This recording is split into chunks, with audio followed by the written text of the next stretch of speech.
In this video, I will go over how to log out of other devices on Brawl Stars. To do this, what you want to do is not actually open up Brawl Stars, but go to Gmail or Outlook or whatever email service you use. And then in the email that is connected to your Supercell account, go and search for Supercell, and then you will see a bunch of emails that you have gotten from Supercell. And then if someone has been logged onto your account, you will get an email like the one I have right here. Now it's in Dutch, but basically it says a new device has been added. And then what you can do is click on this sort of pink button that says this is not my device. And when you click on that, then from there you will have a button that says sign out of all devices. Again, for me it's in Dutch. I can actually make it English right here. So you can see it says log out on all devices. So you want to go and click on that button. Now if you can't instantly find that email, just go and search for Supercell ID and then warning.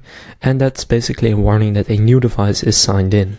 Now if you don't have any, that means that nobody has signed in on your account, so that also means that you don't have to log out of other devices, because none of them are logged in.